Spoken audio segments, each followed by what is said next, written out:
The satellite was already dying. It had been dying for 6 years. Slowly, quietly, the way a fault line builds pressure beneath a city that doesn't know it's sitting on borrowed time.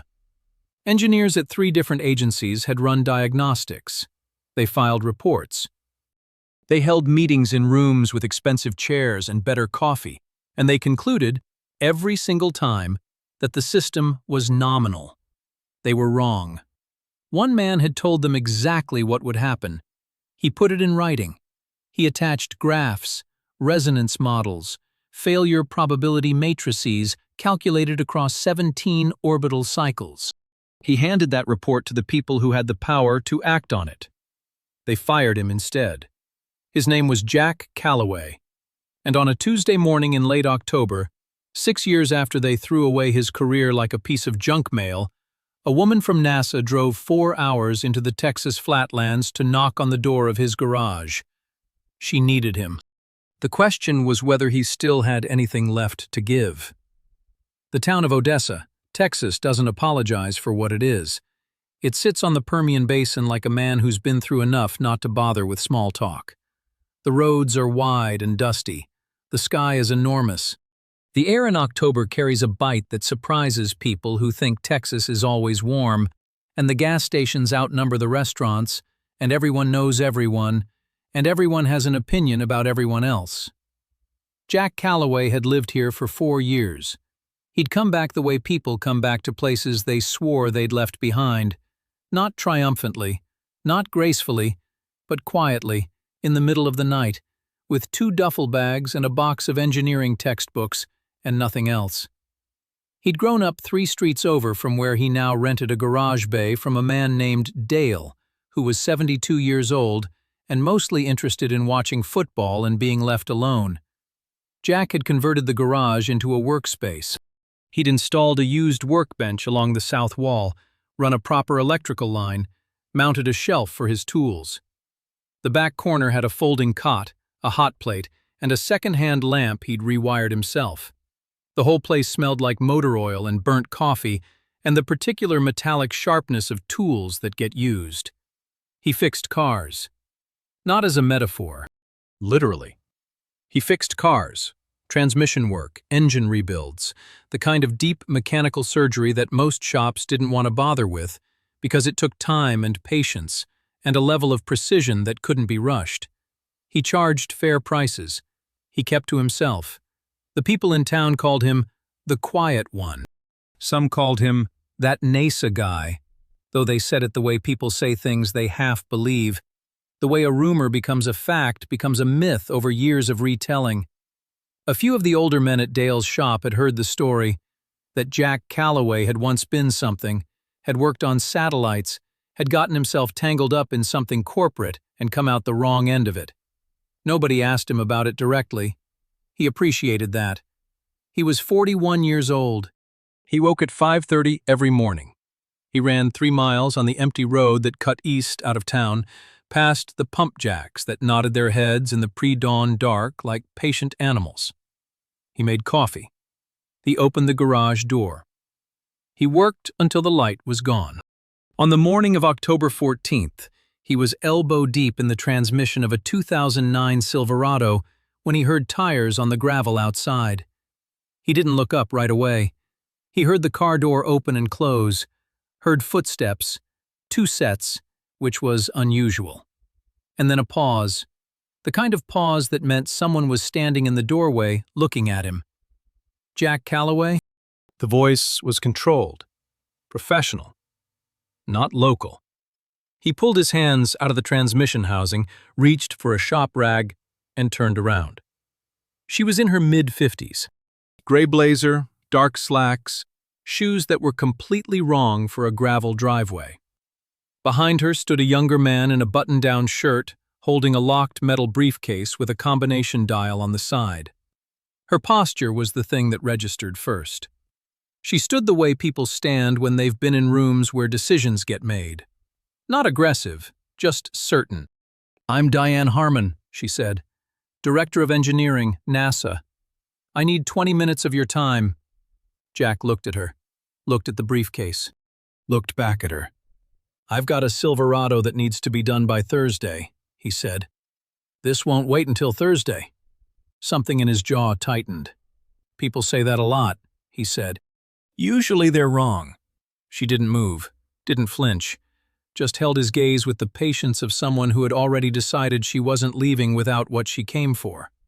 He wiped his hands on the rag. 20 minutes, he said. They stood at his workbench. The younger man, whose name Jack never caught, set the briefcase on the steel surface and opened it with his back to Jack, blocking the combination. Inside was a tablet, a folded printout, and a small external drive. The man handed the tablet to Harmon, then stepped back and stood near the door, which Jack noted. He knew what that meant. Whatever was on the tablet, he wasn't supposed to have it. "Before I show you this," Harmon said, "I need to know if you remember a document. You wrote it in March of 2019 when you were a senior propulsion systems engineer at Nexora Aerospace Defense. Report number TF-2019-047, Jack said. He hadn't thought about that report in over a year. But the number came out of him the way certain things do, not from the conscious mind, but from somewhere deeper, somewhere that had never stopped keeping track. Harmon looked at him for a moment. "You remember the document number." "I remember everything about that document." She turned the tablet toward him. The screen showed telemetry data, real-time orbital readings, time-stamped from the previous 48 hours. Attitude control fluctuations, propulsion anomalies, the specific harmonic signature of a thruster system trying to compensate for a resonance it wasn't built to handle. Jack's eyes moved across the screen. His hands went still. He recognized it. Not the satellite specifically. He'd never worked on this particular system.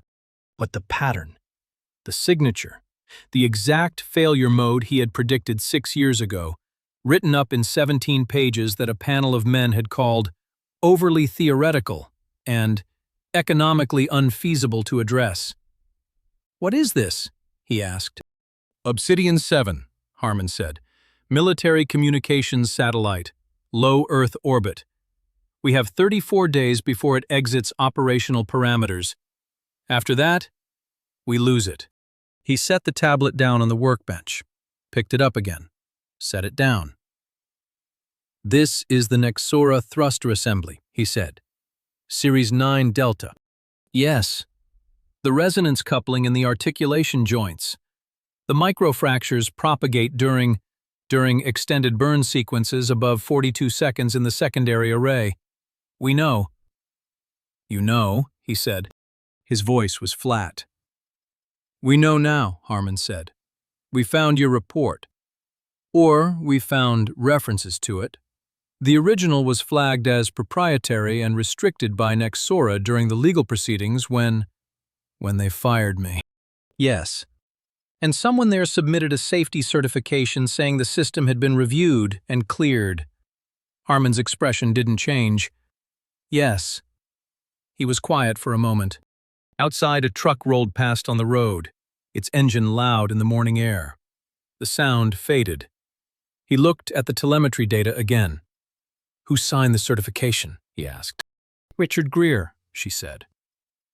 The name landed in the garage like something dropped from a height. Jack set the tablet down for the 3rd time. He picked up the shop rag. He set it back down.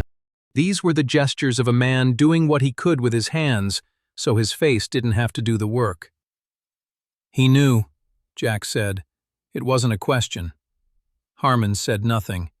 "He knew I was right," Jack said. "He read the report. I watched him read the report. I sat across a conference table in Building C in Houston, and I watched him go through every page, and I saw the moment he understood what I was showing him. He knew." "We believe he knew," Jack said again. "And he buried it." The younger man near the door shifted his weight. Harmon waited. Jack looked out at the open garage door. The October light was coming in hard and flat, the kind that doesn't soften anything. "What do you want from me?" he asked. "We need the original analysis, not what we can reconstruct from the partial records Nexora released. We need your actual work. The methodology, the failure models. She paused. And we need you, at the facility, working with our team. He looked at her. You want me to come fix the thing I told them was broken? Yes. After they fired me for saying it was broken. Yes. Something moved across his face. Not anger exactly, but something close to it. Something that had been living in him for a long time and had learned to be very quiet. I'll need access to everything, he said. Full telemetry, live feeds. The original Nexora engineering schematics for the 9 Delta series. I want to see what they actually built versus what they certified. You'll have it. And I work my way, he said. I don't do committee approvals on technical decisions. I will not write something in a report and then sit in a room while someone argues with me about whether the math is worth the budget. You'll have full authority on the propulsion analysis, Harmon said. My word. He looked at her for a long moment, then he turned back to the Silverado. Let me finish what I'm doing, he said. I'll be in Houston by Thursday morning. The NASA facility sat on the edge of a campus that smelled like recycled air and institutional carpet and 20 years of accumulated technical ambition. Jack arrived at 6:40 on a Thursday morning, 2 duffel bags and a locked external hard drive containing every backup he'd kept from his years at Nexora. He'd kept them on principle, not because he'd anticipated needing them, but because he was the kind of man who understood that documentation is the only permanent thing in an industry where everything else can be revised, retracted, or reclassified. Diane Harmon met him in the lobby. She introduced him to the team, 6 engineers, 2 systems analysts, and a satellite dynamics specialist named Priya, who had already been working the Obsidian 7 problem for 11 days and looked like it. Priya's workstation was a controlled disaster. 3 monitors, 2 keyboards, a whiteboard covered in equations, and 4 empty coffee cups that nobody had cleared because there hadn't been time. She looked at Jack the way engineers look at other engineers, not with deference, but with calibration. She was measuring him. You wrote TF-2019-047? She asked. Yes. The resonance model in Section 4. The secondary coupling dynamics. She tapped the whiteboard. I tried to reconstruct it from the references in the summary document Nexora released. There are gaps. Gaps are where they cut out the parts that made them look bad, Jack said. Priya looked at him. Her mouth tightened. She wasn't smiling exactly, but something shifted in her face. The recognition of someone who had been in the room and understood how these things worked. Can you fill them in? That's why I'm here, he said. They started that morning and didn't stop. For the first 4 days, Jack barely left Building 17. He slept on a cot in the break room for 3 or 4 hours at a stretch, woke up, went back to the data. Priya worked the same hours. By the second day, they had established a shorthand. She would present a reading, he would trace it back through the resonance model, she would flag the downstream effect, and together they would move the failure prediction forward another increment. The rest of the team rotated in and out. Harmon came by twice a day. She never asked for status updates in the way that administrators ask for status updates, to make sure something was happening, to have something to report. She asked real questions. She understood the answers. Jack respected her for that. On the 5th day, he found the variance. It was buried in the attitude control data from Obsidian 7's 3rd year in orbit, a subtle oscillation that appeared and disappeared in a pattern consistent with temperature cycling at the L2 joint of the secondary thruster array. 4 seconds long, appearing twice per orbital rotation. Individually, each event was within tolerance. Together, over 3 years, they had been grinding the joint into failure. He printed the data, walked to Harmon's office, slid the printout across her desk without saying anything. She looked at it, looked at him. How long? She asked. If we do nothing? 21 days before the joint fracture propagates far enough to cause attitude instability. 14 days after that, before we lose control authority entirely. He paused. That's the conservative number. Harmon looked back at the printout. Richard Greer is scheduled to arrive on Monday, she said. He's been brought in as an external consultant by the defense contractor overseeing Obsidian 7's operational continuity. Jack said nothing. He's going to argue that the solution requires Nexora's proprietary repair framework, that our in-house approach is untested. She looked at Jack directly. He's going to try to take this back. I know. He has legal standing. The satellite's systems are licensed under Nexora's defense contracts. He's going to make the case that any remediation protocol has to go through them. I know how he works, Jack said. And he's going to be in the same room with the data I've reconstructed from the originals he tried to bury. Jack's voice was even. He knows what's on that hard drive. He's always known. Richard Greer had aged. Jack hadn't seen him in 6 years. The man who walked into the conference room on Monday morning wore it in his face. Not badly, but honestly. He was 60 now, silver at the temples. The same upright posture, the same careful way of entering a room as if he was already measuring who in it was a threat.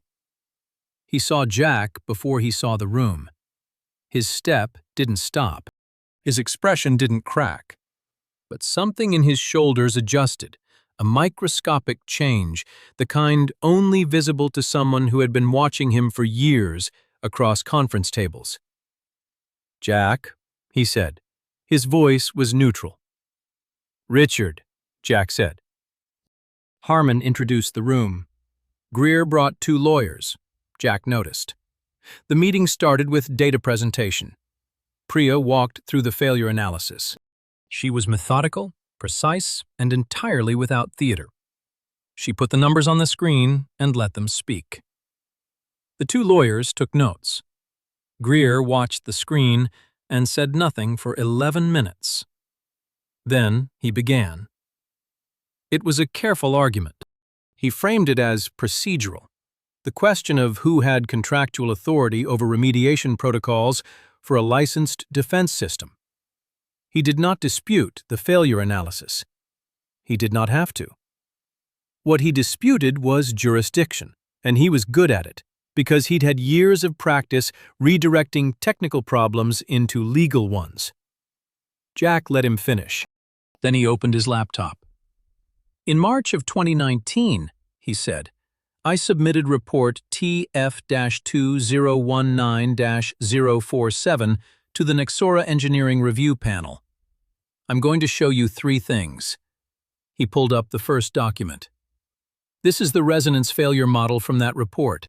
Original, time-stamped, hash-verified with a third-party certification from a digital archive service I registered with in April of 2019. He looked at Greer. I started using an external archive the week after I submitted the report, because I didn't trust what would happen to the original. Greer's face was still. This is the Nexora safety certification for the Series 9 Delta thruster assembly, submitted to the DoD Procurement Office in September of 2019. Jack pulled up the second document, signed by Richard Greer. It states, and I'm quoting, that the articulation joint resonance dynamics had been reviewed and found within acceptable tolerance ranges. He looked at the room. The review it cites is my report, the one that said the opposite. One of the lawyers leaned toward Greer. Greer didn't move. Jack pulled up the third document. This is an internal email from Nexora's Engineering Review Panel, dated 3 days after I submitted TF-2019-047. It's addressed to Richard Greer. The subject line is, quote, Calloway Report, Recommended Action, and the body says, Jack paused. It says that my analysis was technically sound but commercially inconvenient, and recommends that the report be reclassified as proprietary and the relevant technical concerns be, and I'm quoting again, addressed through updated certification language rather than design modification. The room was quiet. Addressed through updated certification language, Jack said again. Not a design fix, not a remediation, a paperwork solution to a physics problem. He closed the laptop. Obsidian 7 is experiencing the exact failure mode I described 6 years ago. The timeline in my original report predicted decommission level degradation between years 5 and 8. We are in year 6. He looked at Greer. I was right. You knew I was right. And you buried the report to protect a $300 million contract. The room held that. Greer said nothing for a long moment. When he spoke, his voice was measured. The legal proceedings are not the conversation we're having, Diane Harmon said. Her voice carried the quality of something that had been decided. The conversation we're having is about a satellite that will be unrecoverable in 21 days. Mr. Calloway's team has a remediation protocol that doesn't require Nexora's framework. We are implementing it. One of the lawyers opened his mouth. You're welcome to file whatever you need to file, Harmon said. By the time the courts are ready to hear it, Obsidian 7 will either be saved or lost. Either way, the documentation in this room becomes a matter of congressional oversight. I will see to that personally. Greer looked at Jack. Jack looked back at him. There was something in Greer's eyes. Not quite remorse, not quite shame. Something older than both of those.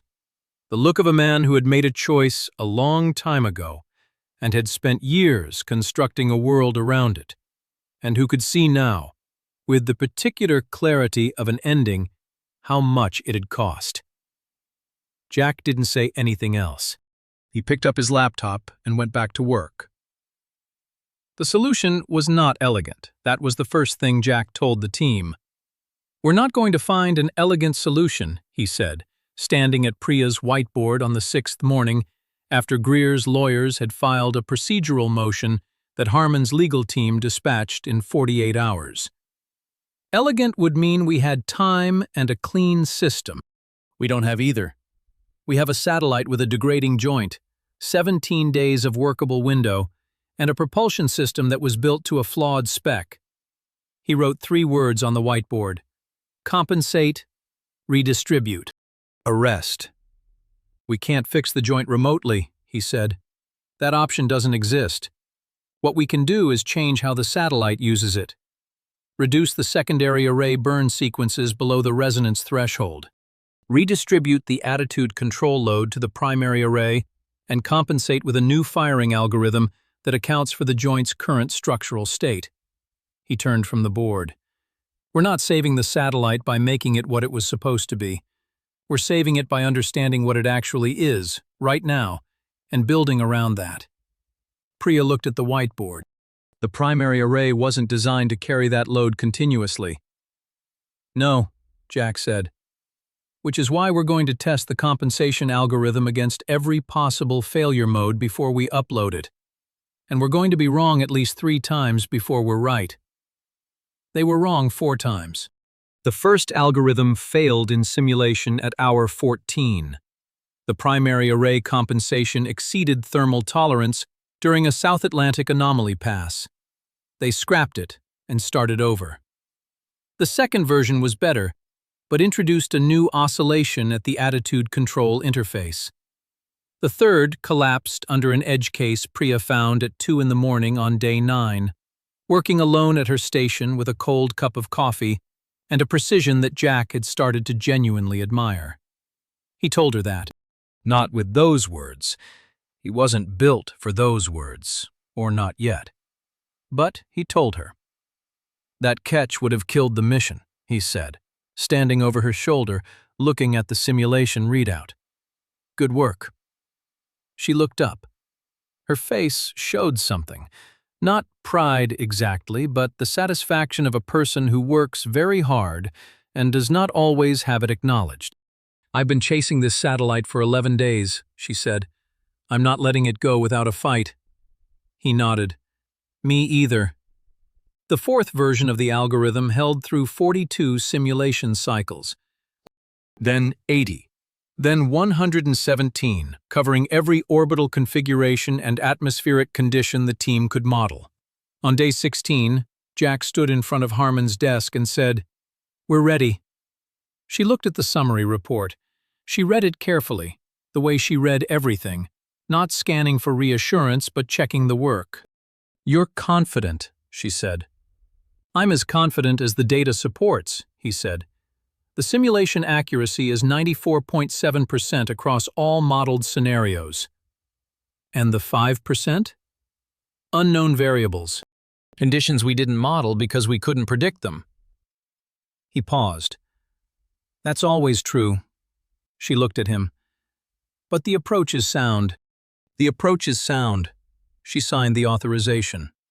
Upload day arrived on a gray Tuesday morning. The team had been in Building 17 for 2 days without leaving. Someone had brought a case of energy drinks at some point. Nobody remembered who. Priya had changed into a NASA-branded sweatshirt she'd found in someone's locker. Jack was wearing the same flannel shirt he'd had on for 36 hours. The satellite was over the Indian Ocean when the upload window opened. It was a 6-minute window. The algorithm was compressed and authenticated and staged in the upload queue. The communications relay had been tested twice. Everything that could be checked had been checked. The room was completely silent. Jack stood behind the lead communications engineer, a man named Torres, who had done more satellite uploads than anyone else in the room and had the specific stillness of a person who has learned to be the calmest individual present during the worst possible moments.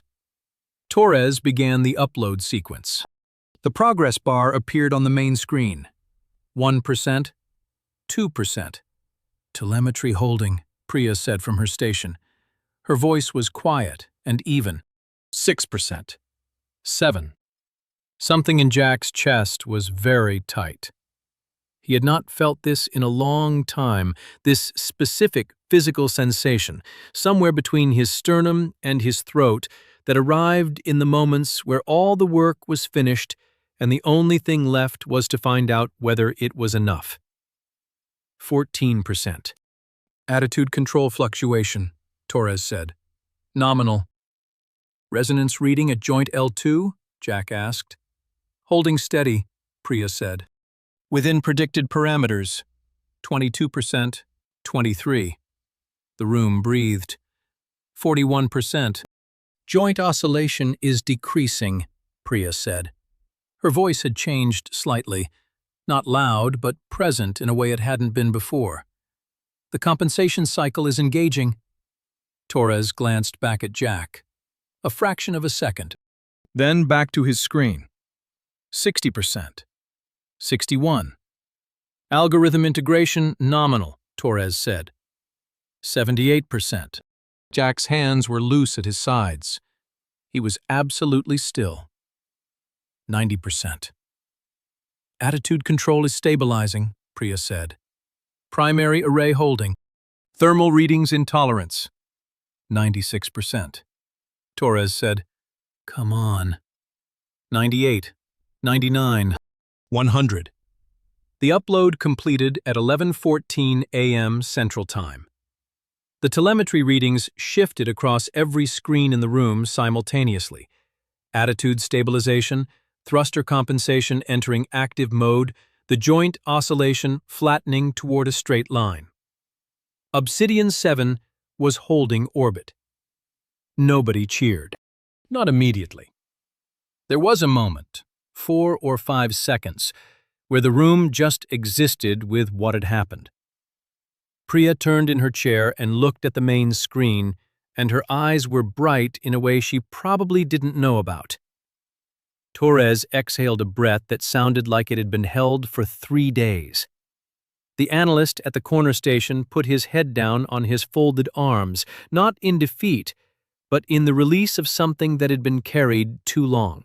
Then Harmon said from behind all of them, "Good work," and the room let go. Jack stood there while the team moved around him. Handshakes, quiet words, the particular muted joy of people who are too tired for full celebration, but too relieved for restraint. Someone handed him a coffee cup. He drank from it. It was terrible. He didn't care. Priya came to stand next to him. "Section 4 of TF 2019047, she said. He looked at her. "Your resonance model." She paused. I read the full thing. After we recovered it, the whole document. She paused again, and this time the pause had weight in it. I'm sorry that happened to you. He said nothing for a moment. It was a long time ago, he said. It shouldn't have happened. He looked at the screen where the telemetry data was still running. Smooth, controlled, the satellite doing exactly what the algorithm told it to do. No, he said. It shouldn't have. The investigation was conducted by a congressional oversight subcommittee and took 3 months. Jack was not present for most of it. He gave his testimony in a single session, sat at a long table with a microphone and a glass of water he never touched, and answered every question with the same precision he brought to everything. He didn't editorialize. He didn't perform. He presented the facts in the order they occurred and let the documents speak. Richard Greer resigned from Nexora's advisory board before the subcommittee's final report was issued. Nexora Aerospace Defense was suspended from 3 federal contracts pending review. The engineering review panel that had approved the TF-2019047 reclassification was formally censured. Diane Harmon called Jack on a Thursday afternoon, 2 weeks after his testimony, to tell him that NASA was reinstating his professional certification. Full reinstatement, she said. Clean record. And I want you to consider a senior specialist position on the Deep Space Propulsion Program. We start planning next spring. He was sitting in the garage when she called. The Silverado was done. He'd moved on to a '97 Cherokee with a cracked exhaust manifold and a carburetor that someone had tried to fix themselves and made considerably worse. I'll think about it, he said. That's all I'm asking, she said. After he hung up, he sat with the phone in his hand for a while. The garage was quiet. October had shifted toward November. The air coming through the open door had real cold in it now. The Cherokee waited on the lift, patient and broken, something that needed careful hands and honest work. He set the phone down. He picked up a wrench. The car in the back of the garage had been there since before Jack arrived. It was a 1969 Ford Mustang Mach 1, his father's car. His father had started restoring it in 2003 and had gotten as far as stripping it to bare metal and replacing the floorboards before his health declined and the project stalled, and the car became something that lived in the garage and was covered with a tarp and was not discussed. His father had died in 2021, in a hospital room 40 minutes from Odessa, with Jack sitting in the chair beside the bed and holding a hand that had spent 50 years doing honest work. The car had been under the tarp ever since. The week after Harmon's call, Jack pulled the tarp off. He stood there for a while in the morning light, looking at it. The bare metal had a particular quality. Not beautiful, not finished, just honest. This is what it is, it said. This is the work that still needs doing. He got the shop light from the hook by the workbench. He pulled a rolling stool close. He sat down, put his elbows on his knees, and looked at the engine bay with the focused attention of a man assessing a real problem. There was a lot to do. The engine needed a full rebuild. The body had 3 sections that needed metalwork before primer could go on. The interior was stripped to the floor. The wiring harness was 30 years old and had to come out entirely. He would need months. He found that he didn't mind. He reached for a socket wrench. The handle was cold in his palm. He found the right socket, fitted it, and heard the first bolt give with a clean metallic click. It was a specific sound, satisfying in the way that real, incremental progress is satisfying. Not dramatic, not transformative in any single instant, but honest, measurable. He worked until the light was gone. He came back the next morning. He was still in Odessa, Texas, still fixing things that were worth fixing, still moving at his own speed, still carrying the kind of knowledge that doesn't announce itself, but doesn't disappear either. It was there in his hands, in the way he looked at a problem, in the precision he brought to every bolt and joint and wiring connection. It had always been there. A conference room full of men with better suits than sense had not been able to take it from him. 6 years of anonymity had not dissolved it. A satellite had been saved because of it. And now it was here, in a garage in Odessa, going to work on a Mach 1 that his father had loved and left unfinished. Jack Calloway had been right all along. Not just about the satellite, about all of it. There's a particular loneliness to being right too early. It is not the loneliness of defeat. That one is loud, public, unmistakable. The loneliness of being right too early is quieter. It sits with you at 5 in the morning when you're running past pump jacks in the Texas dark, and you can see exactly how a thing is going to fail, and you know, with a certainty that lives in the math and not in the ego, that you are correct, and you know also that correct is not sufficient. Correct needs to be heard. Correct needs someone in a position of power to choose the difficult truth over the comfortable certification. And sometimes, often really, in the industries where the money is large and the accountability is diffuse, that person doesn't exist. Or they exist and they know the math and they sign the paper anyway, because the contract is real and the failure is theoretical, and the human being in front of them with the report and the graphs and the 17 pages of evidence is, in the end, disposable. Jack Calloway had learned that at 35. He had paid for it in the currency of years. What he had not lost, what they had not taken despite trying, was the work itself, the actual knowledge, the understanding of systems and resonance and failure dynamics, and the elegant, unforgiving logic of physics. That had stayed in him. It had stayed in him through 4 years in Odessa and the Silverado and the Cherokee and the morning runs past the pump jacks. It had been there when Diane Harmon walked into his garage. It had been there in the conference room with the lawyers. It had been there at 11:14 a.m. when the upload completed and Obsidian 7 held orbit. The truth doesn't disappear because someone buries it. It goes underground. It waits. Physics doesn't negotiate. A resonance fault that was real in 2019 was still real in the systems of Obsidian 7 in year 6 of its orbit, ticking away with the patience of something that doesn't need to be believed to be true.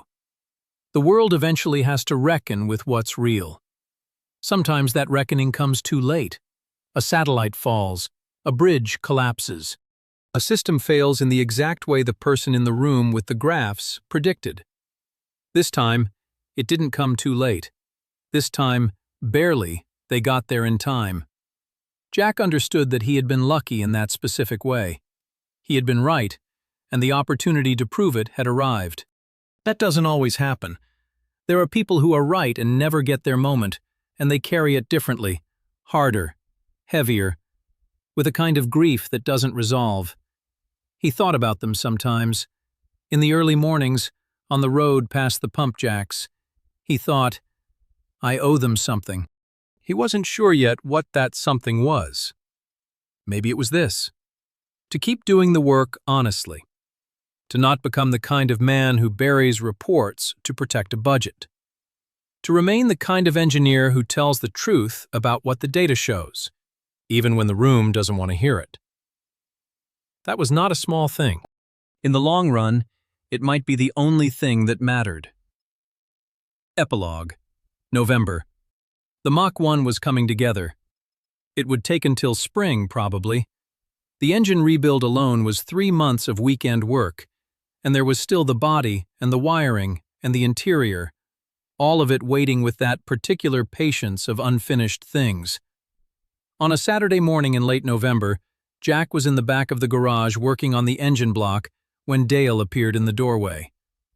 Dale was 72 and mostly interested in football. But he stood there for a moment, looking at the Mach 1, looking at Jack. She's going to be something, Dale said. Jack looked at the engine block. She's going to be a lot of work. Same thing, Dale said, and walked back toward his office. Jack watched him go. Then he turned back to the engine. Outside, the November sky was wide and gray and enormous, the way Texas sky always is. indifferent to everything beneath it, holding no memory of what happened yesterday, making no promises about tomorrow. The wrench turned. The bolt gave. Progress was incremental and honest and real. That was enough. For now, that was entirely enough. If this story stayed with you, the idea that the truth doesn't disappear just because someone buried it, drop a comment below and tell me what you took from it. Was it Jack's patience? The moment in the conference room? Something else entirely. I read every single one. If stories like this mean something to you, subscribe and hit the bell. Every video we make is about the quiet, human moments that remind us what integrity actually costs and what it's worth. We've got more coming. Thank you for watching. Genuinely, it means more than you know. This story follows Marcus Webb, a brilliant black toxicologist whose life was destroyed after he tried to expose dangerous research misconduct at a pharmaceutical institute. Once respected as Dr. Marcus Webb, he lost everything: his career, reputation, home, and marriage, after powerful people discredited his findings. Years later, he works quietly as a hospital janitor while raising his 7-year-old daughter, Maya, in a small but carefully organized apartment. Though the world now sees him as invisible, Marcus never stopped being a scientist. At the same hospital, 9-year-old Chloe Sterling, daughter of powerful CEO Eleanor Sterling, lies unconscious with a mysterious illness no doctor can explain. 18 specialists have failed to find a diagnosis. Eleanor, a woman used to controlling every outcome through power and money, watches helplessly as her daughter fades away. While cleaning the hospital at night, Marcus notices something strange outside Chloe's room: the faint chemical scent of DMSO, a compound he recognizes instantly from his toxicology background. His instincts tell him something is terribly wrong. Quietly, he begins observing patterns, documenting dates, tracking medical staff rotations, and recording chemical traces in a notebook. The evidence points toward a horrifying possibility. Someone is poisoning Chloe. The more Marcus investigates, the more suspicion centers around Dr. Thorne, Chloe's trusted physician. Thorne appears compassionate, ethical, and devoted, exactly the kind of man no one would question. But Marcus discovers a disturbing connection between Thorne's hospital shifts and Chloe's worsening condition. Behind the scenes, Thorne is secretly involved in a financial conspiracy tied to Sterling Corp's stock manipulation, where Chloe's death would trigger massive profits through a carefully timed short sale. Marcus desperately tries to warn Eleanor, but his past and appearance work against him. His PTSD causes his explanation to come out fragmented, and Eleanor sees only an unstable janitor approaching her daughter's room. Security removes him, and he is fired from the hospital for suspicious behavior. Most people would stop there. Marcus does not. Working from a makeshift laboratory beneath his apartment, he uses his remaining scientific skills to create a diagnostic reagent capable of exposing the toxin. Knowing time is running out, he risks everything by returning to the hospital one final night. Inside Chloe's room, Marcus interrupts Thorne just as the doctor prepares another injection. Security tackles Marcus, and once again he looks like the villain. But before being restrained, he asks Eleanor to take a blue vial from his jacket and test the liquid Thorne dropped. She hesitates, torn between the trusted doctor and the disgraced janitor. Then she remembers the look Marcus gave her days earlier, not threatening, but urgent. A look of someone trying to stop something terrible. She trusts him. The moment the reagent touches the liquid, it turns deep purple-black, undeniable proof of poisoning.